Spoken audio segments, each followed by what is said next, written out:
Okay, good afternoon. Is it okay? Okay, thanks.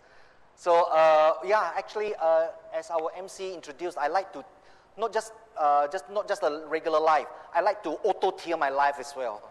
So 1/3 of my life is in Malaysia, and 1/3 actually is in Canada, and now 1/3 in Hong Kong. And I actually traveled to Toronto and Austin last week.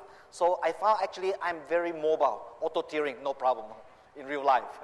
Yeah. So again, my name is Alvin, and I'm here to share with you kind of like the continuum of Phil David discussion in terms of fluid data architecture, as well as also tap along with Hamid in terms of what is the unique nature of Ecologic and Compellant. In fact, the first time when I heard about auto-tiering, I said, how is that possible? I have as many questions as you are. But later on, when you have the chance to look at the management screen, you will be actually say, wow, this is how you actually make it really simple. So without further delay, I actually have about 3 topics I would like to share with you. First of all is definitely, no matter what product we talk about, which solution we talk about in today's discussion, please understand that we actually really spend the time trying to not only just understand, but also anticipate what is your need for the next 5 to 10 years. So we really want to design the solution with your usage and your challenge in mind so that we can, when you need it, we actually have it already. And second topic I want to share with you is how flexible is in the storage solution. Because as we all know, business is growing. Not only we have to fight with our peer in Mumbai, we have to maybe fight with Bangalore, we have to fight in US, and we have to fight in China, maybe the new market as well. So how can we make our storage solution, instead of dragging our leg and slow us down, how do we actually make it as dynamic as possible to help us accelerate our business? And then last but not least, for sure, there's no best data protection. There's always better protection. So the last topic I want to share with you is how do we actually do the data protection.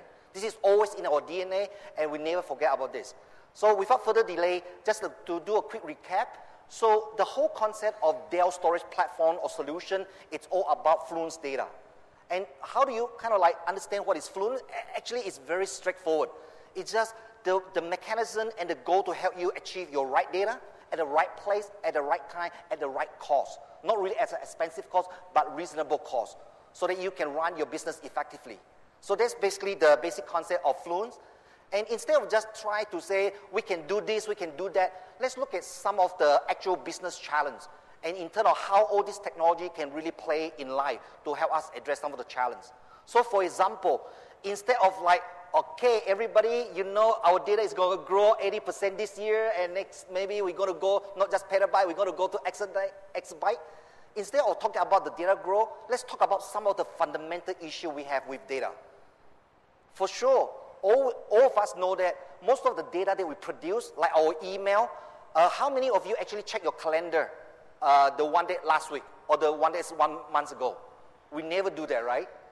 So there are a huge amount of corporate data. After it is digitally produced, maybe within 30 to 60 days, it becomes inactive and then become cold. We never touch them. So part of the solution should actually have an effective way in terms of how to deal with cold data. But of course, just now actually, we also have an audience that asked the question, how about the spatial period, like during the rush hour?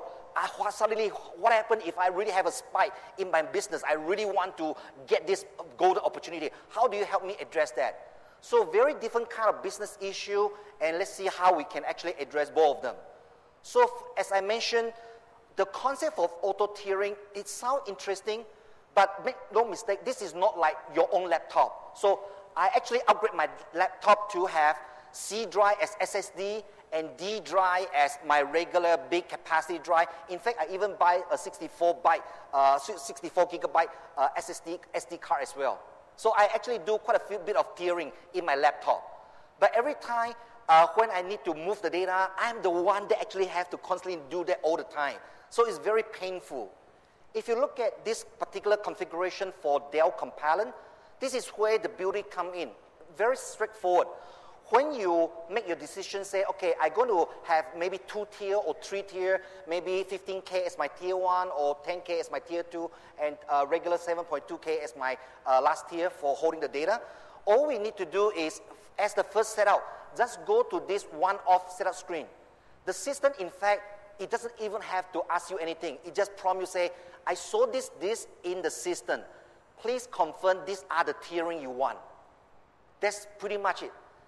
It automatically knows the different spindle speed on the system and be able to say, maybe this is the way you would like to do your tiering. Of course, if this is not the way you want, you can customize it as much as you want, but by default, it automatically pick out all the tiering default for you. So you can confirm, oh, okay, this is the one I want, this is the one for the second tier, and this is the last tier. And you click OK. That's pretty much it. The rest of the thing we have to do is, you just let it run itself. Because what makes it really attractive is, Compilant is such a highly flexible and easy to customize solution. So just now there's a question say, hey, how about my end user doesn't like to have the critical data sitting on RAID 5? Well, straightforward, just don't check the RAID 5. By default, we say, if you have your write data, because we know we want to have a fantastic speed for our write operation, so we say, for every new coming write, we want to serve it by RAID 10. And if it is just regular data and sitting there, or maybe protected, or just read-only, well, you can use RAID 5 for that, or RAID 5.5 or RAID 5.9, depending on how efficiency you want to drive out of the combination of the RAID. That's it. And then this is actually one of the default profile. The beauty of this storage profile is you can actually customize each storage profile for each of your application workload. Maybe you have 10 different applications in your company, and each of them actually require different kind of SLA. So you can actually go to the trouble in terms of customize for every single one. And like, for example, I have a customer that's very nearby Hong Kong. It's in Macau. As we all know, Macau actually is in the casino business. So what happened? The requirement is very simple. During Chinese New Year, the business is good. So at that time, it's very straightforward. Just go to the storage profile, uncheck the tier 2, uncheck the tier 3. Let's make sure all the data sit on tier 1 for the next 2 weeks, so that we really have a fantastic speed for that. And after the peak hour, then we uncheck the tier 2 and tier 3, let it sink down. In fact, this particular screen actually tells a lot. Maybe this is the first time. In fact, Compilant in year 2005 practically invented the concept of auto-tiering. It is the first company that actually introduced the concept of sub-lump optimization. You can actually go within data and see the rest of the detailed metadata. It will be able to track it for you. So, like in the traditional sense, what Hamid just shared with us is, okay, we're going to have a whole bunch of drive. We're going to have this set is RAID 10, the other one is RAID 6, the other one is RAID 5. We as a human, we have to think about, well, if business is good, okay, let's put this application in RAID 10. If not, put it in RAID 5 and then put it in RAID 6. We can do that, and we get to use to do that as well. But essentially what we are doing is, if our goal is to consolidate, take all the hard disks from each server and put it in one centralized shared external system, what we did just now, to carve it in different RAID, we are essentially create different data islands within our so-called consolidated system. So we are not taking the best out of the investment we make. Because if you run out of space on RAID 10, make no mistake, the RAID 5 will sitting there and say, I don't know, that's your problem, I'm not going to help you. Not only it cannot do it offline, it cannot even do it online. There's no such thing. You must shut down the system and figure out how to do it manually. Very painful experience. But in here, in fact, you can actually look at the profile. It actually gives you an idea. You have the chance to define a workload for your application. Say, I want to authorize you to simultaneously be able to use the fastest tier if you need. If those cold data start to happen, sync it down on second tier. If it continue to be inactive, continue to sync down. And the technology is bidirectional. The fluid data architecture can help you move both ways. So if you do it this way, the benefit you're going to get is the investment saving. Like many of our Compilant customers, the first time you buy the storage, you have tier 1 and maybe you have another large capacity tier. But after that, if you look at the growth pattern, most of the customers of using Compilant continue to just buy large capacity. The tier 1 never actually have to grow. Because in real life, maybe you have a database of 10,000 customers, but seriously, on daily basis, maybe you are only active with 500 customers only. So your most active data always stay at the tier 1. The rest of them actually can sync it to the lower tier to help us save costs. And if you do it this way, you can see the gigabyte cost saving. The more data you grow, the more saving you have. It's actually a very interesting formula. As we know, data growth is like this, but our IT budget maybe go like this, right? This becomes a very countermeasurement system for us to say we can stabilize our storage costs. So this is what Dell Compellent can do for us. And of course, Dell Compellent is not just about cost saving. As our customer just shared with us just now, one of the interesting things that everybody knows, if you look at the IT technology, out of the 4 key ingredient technology that we talk about, CPU, memory, network, and storage I/O, if you look at the last 17 of technology evolution, storage is always the slowest progressing technology. So in fact, you can buy the best CPU, you can buy the best memory, you can buy the best network, but at the end of the day, storage is the one that slow you down. If you don't trust me, buy yourself a new SSD laptop, and you can suddenly feel, woo, it suddenly becomes faster. So what can we do? If a technology is so slow, fundamentally, this is physics, is there any way can we innovate around that? So we actually come up with some interesting technology. So our customer already tell you a concept called fast track. Within each hard disk, in fact, there's a lot of different platters. So what we can do is, once you enable the fast track feature, we can always make sure the most active data is on the outer layer, outer ring, so that the head movement to look for the data is much shorter instead of moving all the way in. So, and how do you actually do this? If we go back to the previous slide, look at the previous configuration, and you can see if you really want, there's an option called standard and fast. If you see your tier 1 really need to accelerate, you just say, okay, now I authorize you to go really fast, go for the extra lane. So that's all you need to do. The minute you turn it on, then immediately you can get this AutoTearing, this fast track feature. And another innovative technology that we create is something called thin write. Thin write is a very simple concept. Every time when we write something to the system, to the storage system, in fact, the data that we have, there's a whole bunch of zero. So yes, they are critical data, but if you look at the way we define our database column, we have the name, last name, address, everything like that. Every time when you fill in something, because you define your column width in such a length, if your data only have so small, it will fill the rest with zero. And what happens when you want to write zero? Well, because hard disk is very slow. The minute you touch it, it slows down.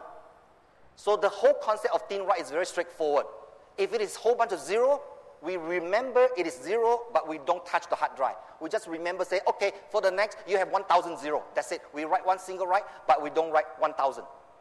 That's how we can get around with the physical limitation and accelerate the business. So this is one of the reasons why a company like Mazda actually really like compellent system. So in the past, they used to do a lot of manual work. In fact, they spent tons of their time and money in operation support and move the data over here and there. It's very painful.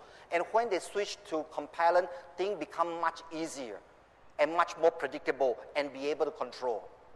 But of course, as a company like Dell, we can help Mazda to accelerate their business process and maybe can come up with a much better design or create the fastest car.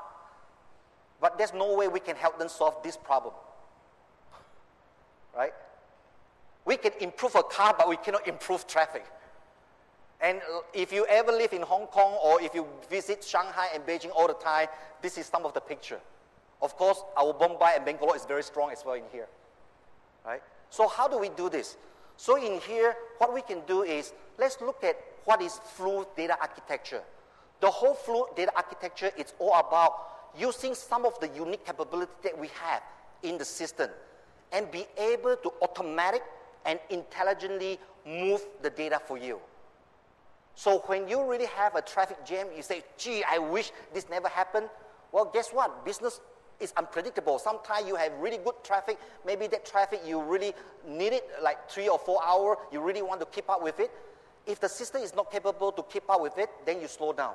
So with fluent data architecture, we are capable to help you pick which one is the slow lane, which one is the fastest lane, and which one is the lightning lane.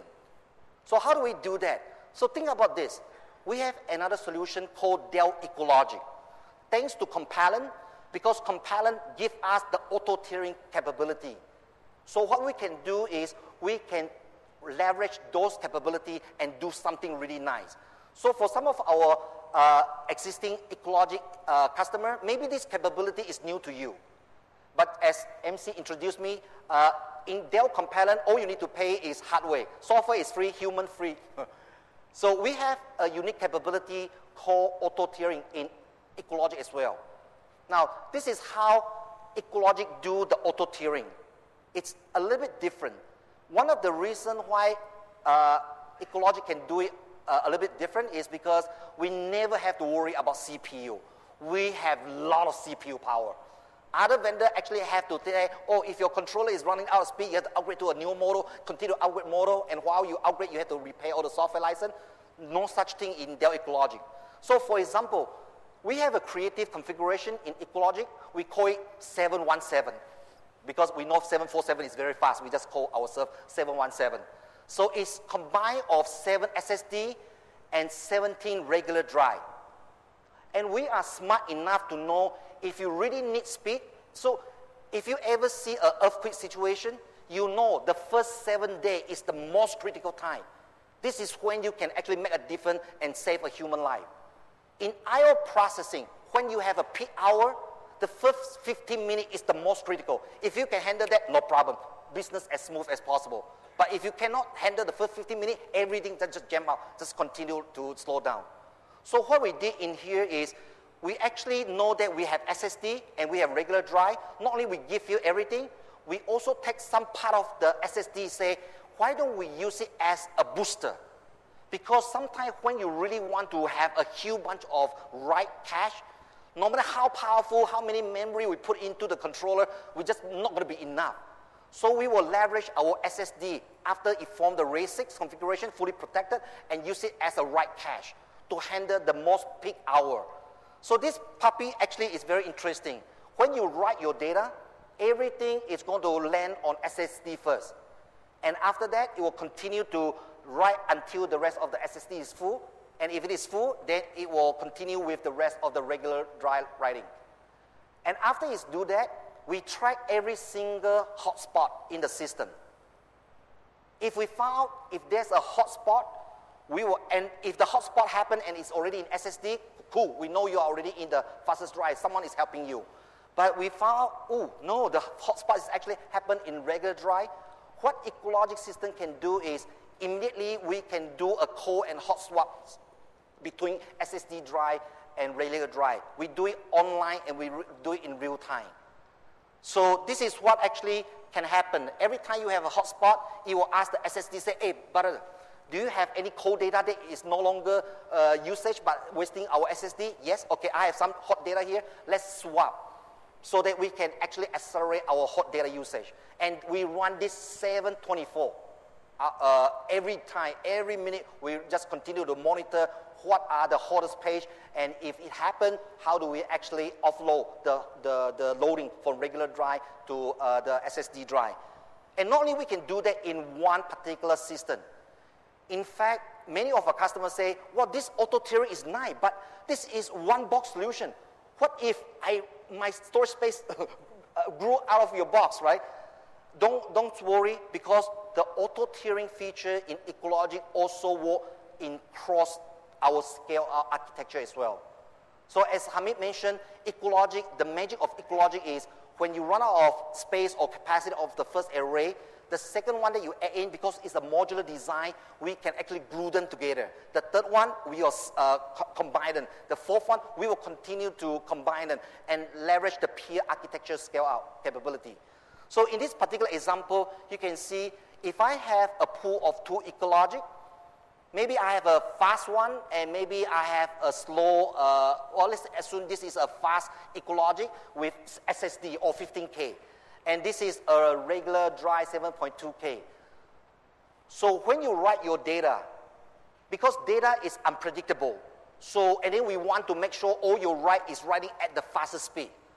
So we let you write as many as you want. But the minute when you finish your writing and we start to track all the usage pattern, and if we found something is interesting, your usage pattern actually just happened to have a whole bunch of hotspots in the low performance array. And yet this high performance array doesn't really have that hotspot. If that happens, we can do a core and hotspot swap so that we can take some of the cold data from here and put it in here, and we can offload some of the hot data and put it in a higher configuration Ecologic. So we can do this on the fly, and we can do it automatically. So this is some of the benefit of auto-tiering in Ecologic. Now let's see how is that in action. So as we all know, many of us actually like virtualization. Well, either it's server or actually it's a desktop, it doesn't matter. So for example, how many of us actually have VDI solution? Okay, and if you have VDI, one of the interesting challenges that we all know is if you have 5,000 or 1,000 virtual desktop, it's funny, everybody log in at 9 a.m. in the morning, huh? And I don't know why everybody log off at 6 p.m. at night. Maybe this just happened, but it happened every day. So what that means is you really have a huge log-in and log-off stop pounding at your storage every single day. With this auto-tiering capability, we are capable to move the hotspot to the fastest drive and offload and make sure all of these are actually not happening and drag you down. So let's look at this particular example. Assuming I have a virtualized environment, I have 3 servers, and this is my server farm. I know I have 3 set of server, 6 processor, and this much of RAM. And behind the scenes, let's assume we are using Ecologic, and we have 2 Ecologic with the pipe that we want, with the capacity we want. We know one of the nice thing about virtualization is it's a unified resources pool. Anytime we want, if it is not enough, the technology at the front end actually guarantee that we can be non-destructively add one more server. And once you add in this server, you can actually see the whole server farm capability just grow to what you just add in.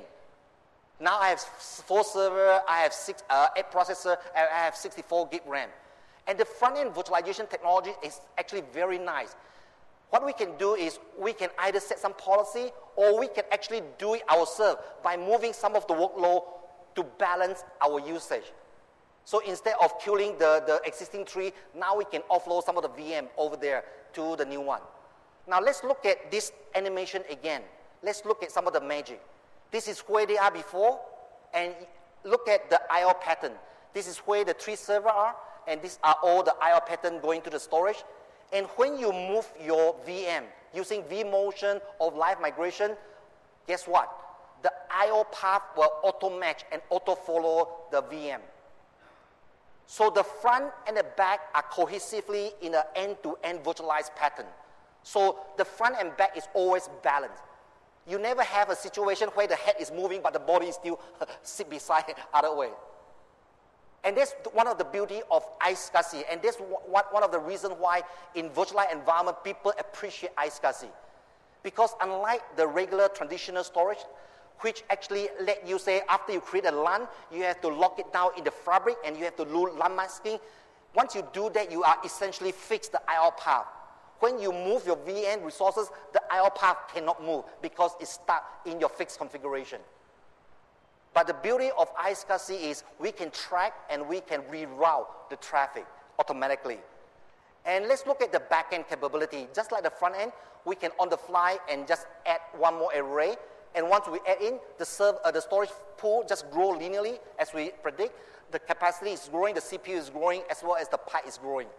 And when we do that, one of the interesting things we can do is we can actually, regardless of the hypervisor technology, we can actually say, I now have a new array with more spindle, and this is kind of like busy. Why don't I dynamically move some of my workload from the first array to the third array, and let's do this non-destructively.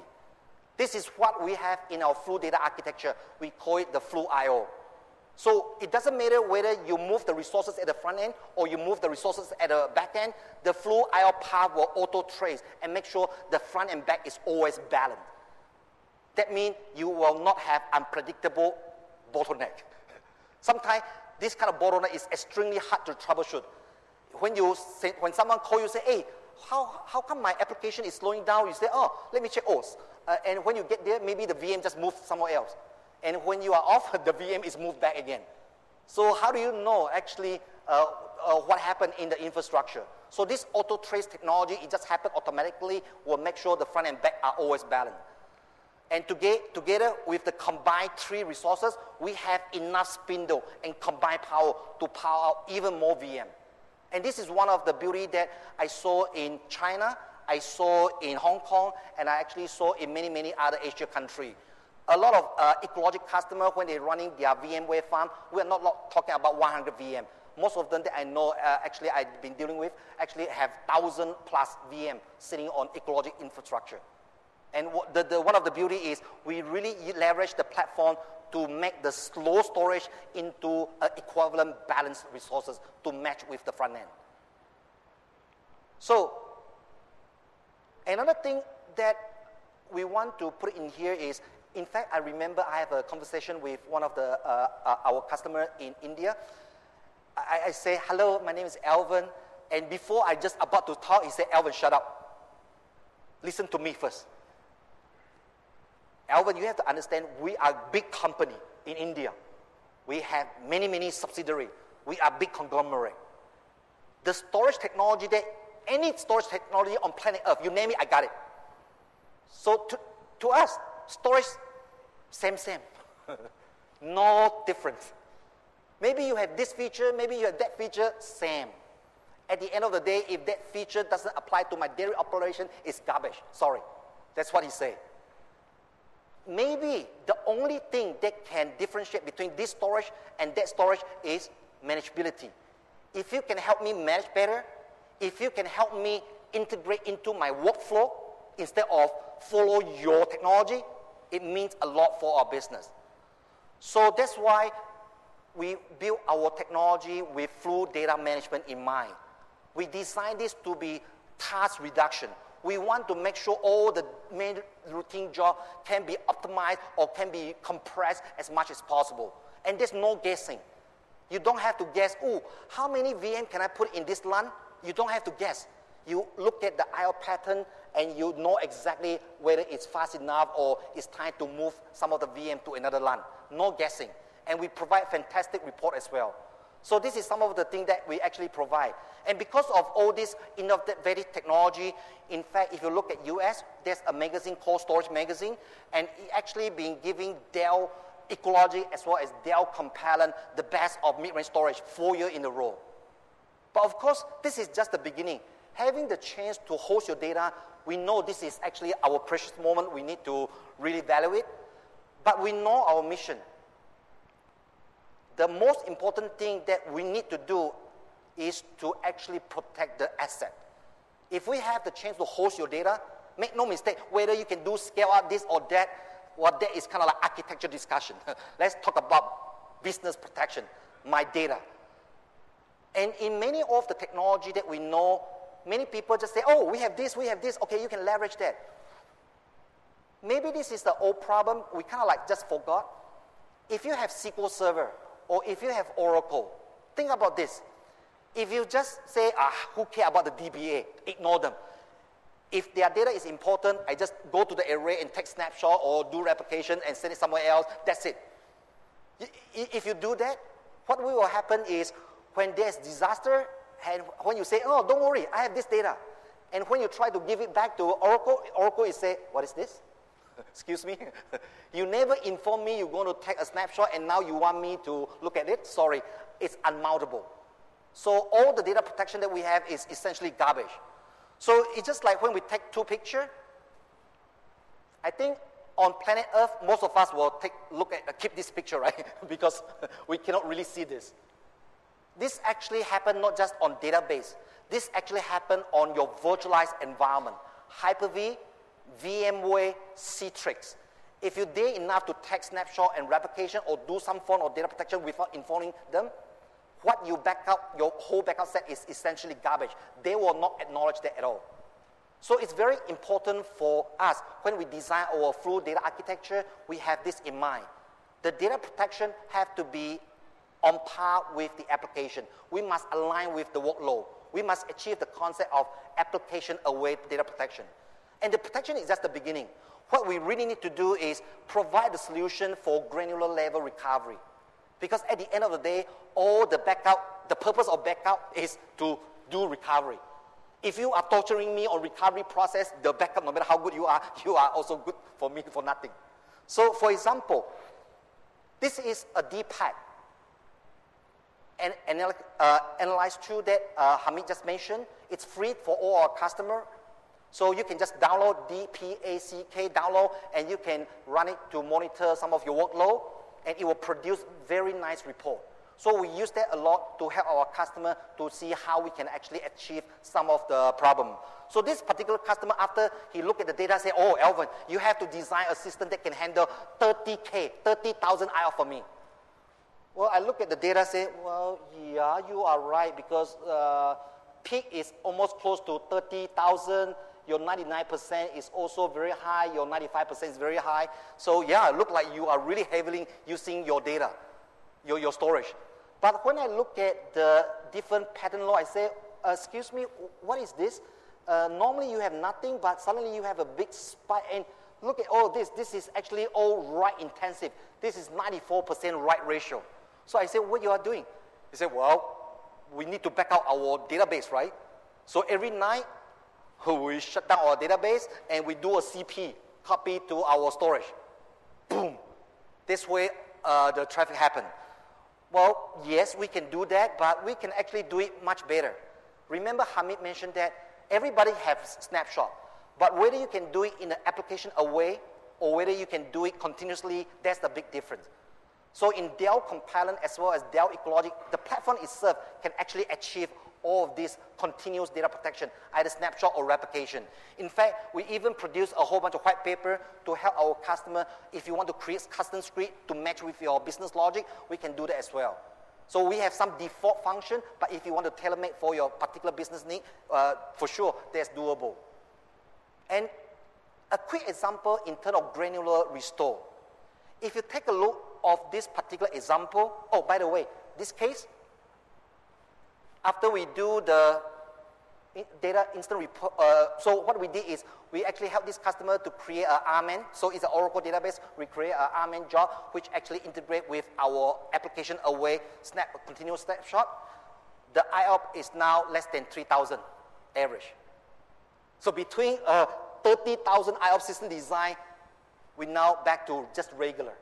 And this is our Oracle rack configuration. So it's definitely doable after we found exactly what is taxing your system. And after all, so for example, if I have a virtual environment, let's say I put 5 virtual machines in one particular LAN. This is grabbed in my VMFS. After we take the continuous snapshot or replication, when we do our application away, if you have a change say, ooh, sorry, one of the VM suddenly corrupt or whatever reason, something bad happened. Instead of the regular, very painful way, which is say, okay, you have 4 VM in this LAN, you have your backup, okay, so offline this LAN and boom, overwrite everything. Well, yes, you can do that, but saving one VM, I actually destroy other VM, other 3 good VM. And if that data protect is done 3 hours ago, essentially I lost 3 hours of data. This is what we consider as a destructive recovery. It's definitely not good for business. So what we really want to say is it's definitely capable to do selective VM restore. We can capable to do it at a much granular level on database as well as on Exchange. So this is some of the fundamental things that we remember. So net, what is the difference between flu data versus forklift upgrade? It's very simple. We design everything in a scaled way, in a modular approach, and we never forget we need to protect the data in an application away fashion. So what I just did is just like similar to Hamid, I just give 2 examples of our flu data architecture solution. One is called Compilant and one is called Ecologic. So in fact, these 2 systems actually share a lot of common characteristics. So like fully virtualized storage as well as protection is built in. There's no extra effort to think about third-party software. It's already there in day one. They are all modular design. But of course, they all have their own unique characteristic. So for example, if you want to build your data center, and if 10 gig is your future, and no, not just 10 gig. I want to talk about the future 10 gig. The 10 gig with something called DCB, data center, DCB, is for the data center bridging technology, is to help us guarantee the Ethernet will never drop a single package anymore. If you want to do that, everything in Ethernet, Ecologic can best serve you well. But if you have a CIO, just now we say, no, everything go for iSCSI is bad, must go for fiber channel. Compelling actually is very flexible. Compelling can actually help you do it either way. It's a concept that's very simple. One single system platform to scale. You want to have 16 gig fiber channel? Sure, just add the 16 gig fiber channel. There's no such nonsense say, oh, to move to 16 gig fiber channel, you must replace the whole box. No such nonsense. No such nonsense as well. Or if you want SSD, sorry, you have to buy another new box. We make our platform so easy to expand. Many of our customers, they just buy one system and they continue to grow. So this is what actually happened in Compelling. But of course, these are just some of the elements that we have in our fluid data architecture. So as Phil mentioned to us, the fluid data architecture is our blueprint. When you look at a storage vendor, it's not just seeing what they can do today. It's also very important to know where they are going tomorrow or in the next 5 years. So we make this very public. Our future for Dell storage solution is always fluid data architecture. Whether it's this tier, that tier, or this purpose or that purpose. If you are in a fight, we want to give you bazooka, we want to give you Apache, we want to give you the most effective weapon. One weapon cannot win the war, unfortunately. You have to use different tools for different business needs. But of course, having said we have different business tools, we never forgot some of the principle design. So in our design, these are the 8 principles that always guiding us in terms of where we should go in the next step. So it's always scale up. We build the system in modular approach, so there's never such a concept called forklift upgrade. You can always continue to achieve your online expansion. And for sure, we know the future is not just in the data center. You might actually want to move to some private cloud or some hybrid cloud or public cloud. We know the native cloud integration is also a very key element. And of course, many of the discussion that we have just now are actually kind of like talk about block level. We can actually do more on the file level as well.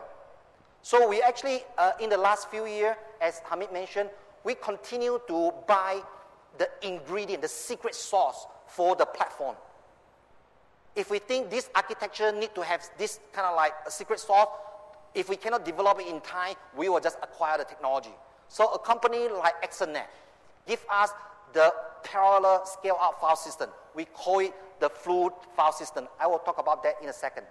As well as if data deduplication or data compression is very important, we want to make this secret ingredient available in every way in our fluid data architecture. Of course, we are not there yet, but this is clearly our direction.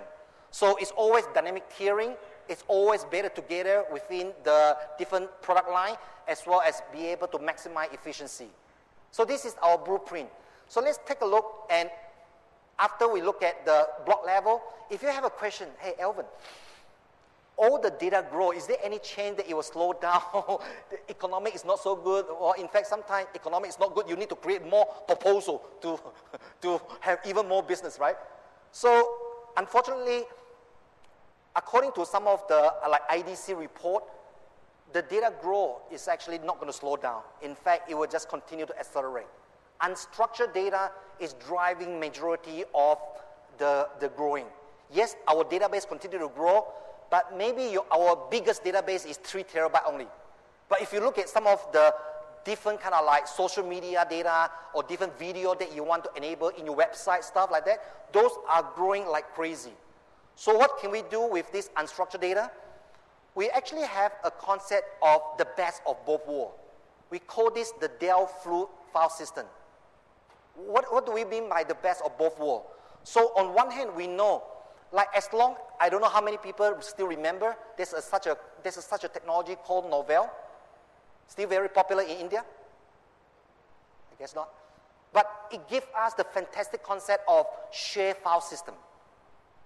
You set it out, everybody can throw in there, we can all have all our beautiful file sharing. Everybody's happy. And of course, our Microsoft also gives us the fantastic Windows storage server. So some of the nice thing about all this NAS is it is very easy to use, very easy to set out, but of course, you cannot expect it to grow unlimitedly. In fact, most of the traditional NAS is kind of like an island approach. You buy this and it's scaled to some point and you know this is the second time you have to buy your second server. And then you buy your third server. That's why sometimes people say, hey, how come? My server, I used to have 5 file server, now I have 50. It's growing like puppy. Well, one of the reasons is it is limited in scaling. You have to move to the next solution, next box. But of course, the nice thing is you have a very standard interface. We can just use whatever we like, NFS or CIF, NFS or CIF, this is fine. And some of them are actually enterprise class. On the other hand, we know there are different usage. We want to have a massive parallel file system for our HPCC, for science, for oil investigation or whatever. So those typically are very complex, but they are very scalable. And they don't actually have standard. Most of them actually have proprietary interface in terms of actually lock you down. But of course, they are purpose built. So we believe there's a chance to get the best of both worlds. We can actually make it very simple, highly scalable, as well as standard based and enterprise class. So this is what we have. And what is the usage case? So one particular example is if we have some storage in here and regularly we use it for our SQL Server, our Exchange, or our Oracle, everything is good. And now we saw, the unstructured data is growing like crazy. So instead of buying another separate box, another system to manage, we can actually say, hey, why don't I add a full file system interface on top of that? So that on this hand, you can actually help me handle all the unstructured data, and on this hand, you can continue to help me grow my structured data. And behind the scene, I can decide whether I want to give SSD to Oracle only, or I just give 7.2K for the regular unstructured data. So we can do all that. And some of the nice usage case is in here. For home sharing, for user home sharing, for email, some of the email sharing, for image, or for virtual machine data store, or VDI, user sharing, user profile, or sometimes use it for backup or archive. Now, what are the difference? We know the pain in regular NAS. A regular NAS, yes, we have do set of controller, and yes, it's kind of like active-active, but when you look at per controller, it is not active-active. For this particular set, sorry, this controller is active, this one is considered standby. And for this data set, this one is primary, and this one is considered standby. And one of the challenges is, why do you need to create one set after another set? Because they actually have some boundary. You cannot have unlimited namespace. You must craft in this certain size to use it. Oh, by the way, you better don't turn on some advanced feature, because the minute when you turn on some advanced feature, it's going to get smaller. So what you actually end up is a whole bunch of different, how should I say, dry layer. So if you check your laptop or when you go back to your company, if you reconnect to the network, you say, hey, how come I have E drive, F drive, G drive, H drive? Well, this is one of the reasons, because the system simply is built for discrete usage, like island-based usage.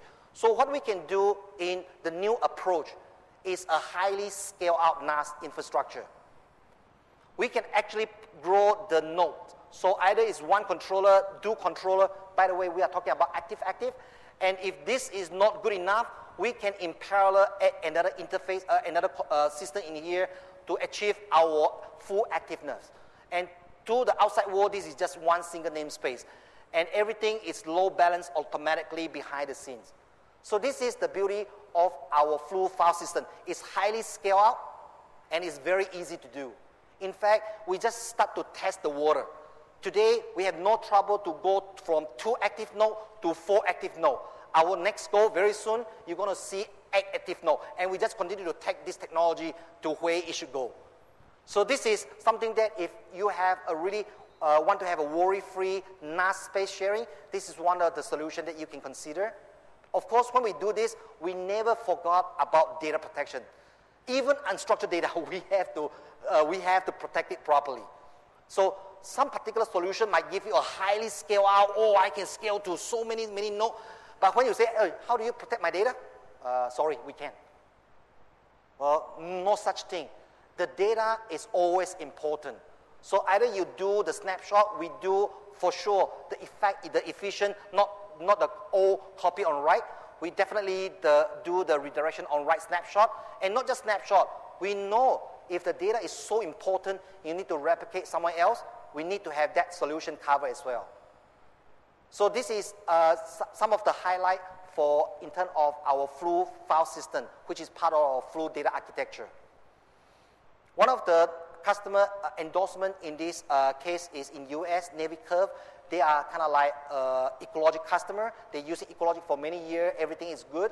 And then they look at this explosive growth on unstructured data. Oh my God, how do we deal with that? And the solution actually is very simple. Just add this NAS, scale out NAS gateway on top of Ecologic. So that those NAS gateway can help you take care of all the parallel full activeness of storage unstructured data, and your continued data can continue, your structured data can continue here. And remember Hamid say, we have some Ecologic that purchased 5 years ago or 4 years ago. Instead of do the evacuating out, no, I got to move some to here so that our NAS who don't need performance, they can use the slow Ecologic which I purchased 5 years ago. And let my Oracle, my SQL Server use the most and fastest Ecologic. So this is one of the endorsement. And last but not least, I would like to share with you in terms of data protection. So we already talked about how do you do application away in primary. As Hamid said, Ecologic and Compellent is almost a system by itself. It can do all the good stuff for us. Of course, there are more. As mentioned, if I don't know, we can do one-on-one chat. If I say, are you happy with your data protection? I think most of the comment we will get, or I think most of us will be connect, say, no, there's still room to improve, right? We always want to have faster and better protection strategy. So same here. So we actually have some interesting solution that we can actually work with you. So of course, if you still like all the good old tech technology, whether it's small tech library, big tech library, huge library, we can do all of that. Good stuff. So we can do all of that. But if you say, no, enough torturing. Yes, I will do tape backup, but in fact, just now I have the chance to talk to one of the customers. They say, the maximum I will be tortured by tape is 1 per month. That's it. No more. This is actually very similar to the rest of APJ country. Because one of the ugly thing we know is, even you spend your love to back up all your data to tape, it doesn't guarantee it can restore all the time. So in here, one of the things that we know is, IT technology is moving. We are now into virtualized environment. We want to go for thousands of VM or even more. We want to go to the cloud. We want to take our data to where it never go before. But if you look at our backup strategy, in fact, sometimes it's kind of like the other side is still stuck in 20th century. For some of us, actually, we kind of like do the backup for backup purpose. Whether it can restore or not, well, that's another discussion, right? So maybe we can do something about that. So we acquire a company called Ocarina, which is the best in dedupe as well as data compression, because we really have a lot of PhD expert actually behind all this. How do you take your fingerprint properly? How do I detect whether this is actually unique? I don't have to restore again. So we can do all of that. So this DR4000 is a built-in dedupe as well as compression appliance. If you say, I only want to torture by tape once a month, how about the rest of the day? You can actually save all your incremental into this device. And because it's this instead of tape, so you can actually see a significant reduction of your backup window. In fact, some of our customers actually say, wow, I don't even know there's such a concept anymore. I can actually do full backup every night. It's kind of like a new concept. So because the dedupe and compression can actually eliminate the cost, so it makes the disk much, in terms of price-wise, much more compatible with the regular tape. So this is actually an interesting technology. But of course, sometimes when we talk to some of our customers, the customers say, hey, Alvin, hold on. What is dedupe? Dedupe means if I have repeat data, I do not save them, I only save them one, right? And then this customer actually have a very interesting thought. He say, how about what if I lost that single copy? So it sounds good, dedupe sounds like a good technology, but am I putting my data at risk now? I only have one single instance. Well, that's the reason why, for sure, there are backup software. Of course, there are different ways for us to do dedupe, but make no mistake, this kind of device is our last line of defense. When bad thing happen, we want this thing to be super predictable. We want to guarantee restore. So that's why in DR4000, other than all the fancy feature, it actually have a very reliable and continual data scan and checking every single data integrity within the system. It makes sure everything that we write to it is capable to back up when we need it. So this is one thing that we can think about as a better data protection. Of course, you can do it not just in local site, you can do it remotely as well. And if we can say, as a small token of appreciation to our customer, we make all the feature free of charge in DR4000. There's no capacity licensing. There's no replication licensing. There's no, oh, you have to pay this. It's all inclusive, just like Ecologic. Just go ahead and use it the most appropriate way you want. So this is one of the kind of like data protection strategy that we can consider, using this to actually achieve our fast recovery, fast backup window. As well, there's another interesting, for some customers they say, Alvin, again, another hard way, when is the time you talk about software? Well, make no mistake, Dell is very strong in software, and you will see us continue to buy and invent more software ourselves as well. So one particular software, we call it the Dell App Assure. It's a very interesting software.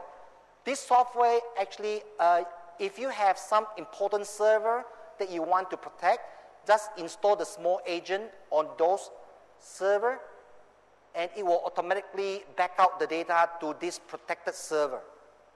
And you can use this, when bad thing happen, you can use this to actually restore.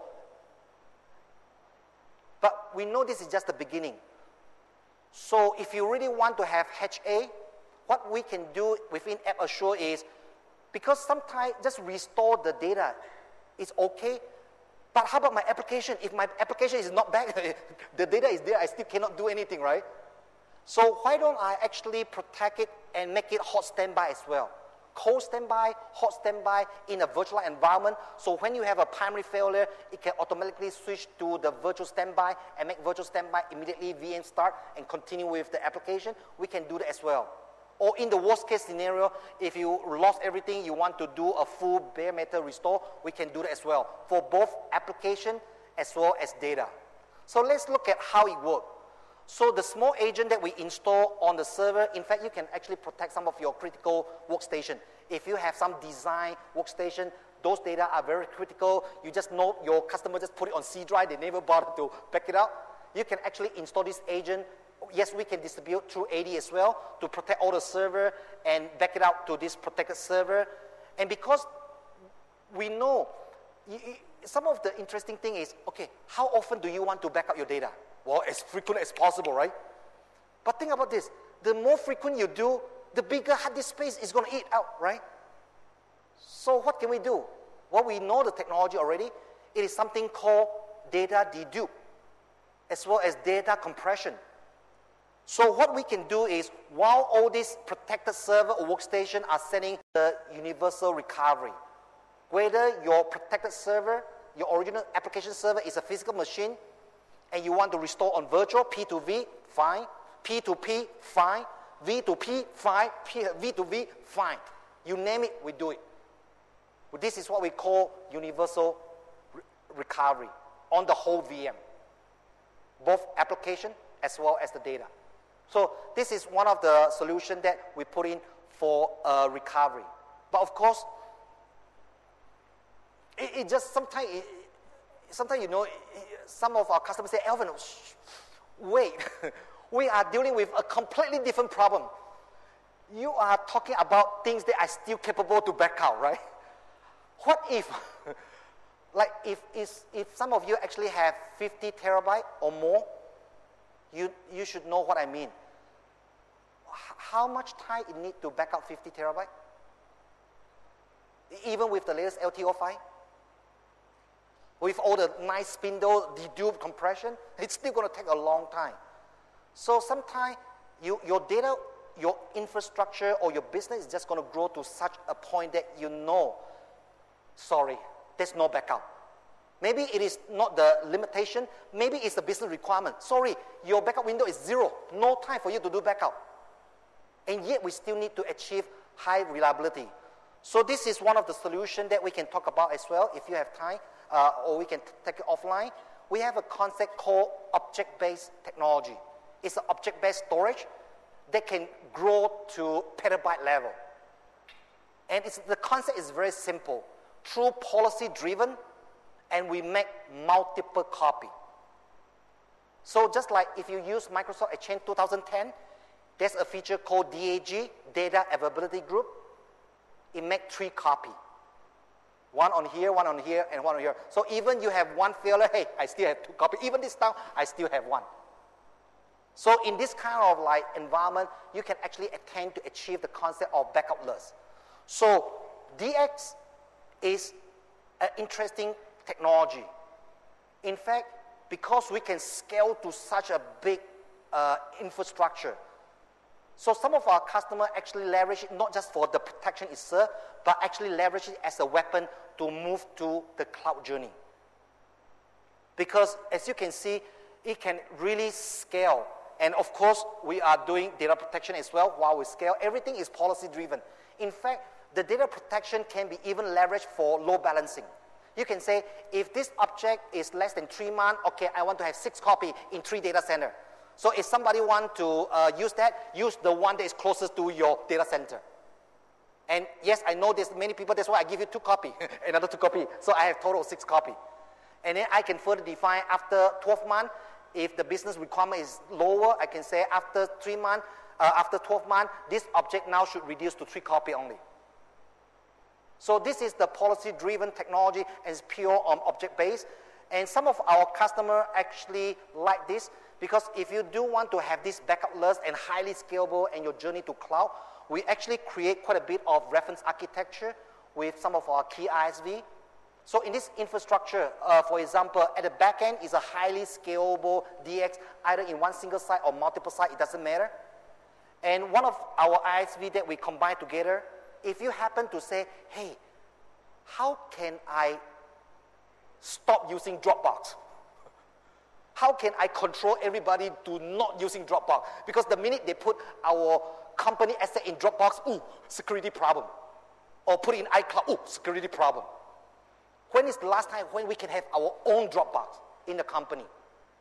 So combined solution with our ISV, we can actually make Dropbox-like feature, not just good protection, but also scalable all the way to mobile device. Your iPhone, your Android, your Windows Phone, your BlackBerry can all enjoy this private cloud implementation using this highly scalable DX. So that's pretty much I would like to share with you today. And of course, other than the product, the hardware, the software, I think the most important thing is our service. This is one of the quotes that we got from one of the projects I did in Hong Kong. The customer actually said, you know, after I worked with Dell to create a solution, one of the things that I found is, hey, it's kind of like one team. My IT team and your service team is kind of like work very well as an extended team. And you understand what is the best practice, but you even take the best practice to the next way. Because best practice doesn't apply to every company. My company operates in my unique way. You must make your best practice apply to me, applicable to me. And you must listen to my IT policy, as well as documentation and endless training. So for sure, most of the complex solutions require different vendor, and Dell, we can be the single throat to choke. So as Hamid said, we can take the full ownership of the whole project. So as I mentioned, we have 3 particular thing to share with you, how we can actually design all the features like auto-tiering with all the hot and cold usage in mind, as well as different data protection, as well as make the solution as flexible as we can. There we do believe we have the power together to do more. And of course, this is a very broad portfolio. You want gun? You want... In a very fearful business fight, you need to have different strategic weapon for different kind of usage. That's why our portfolio is very broad. Okay, thank you very much.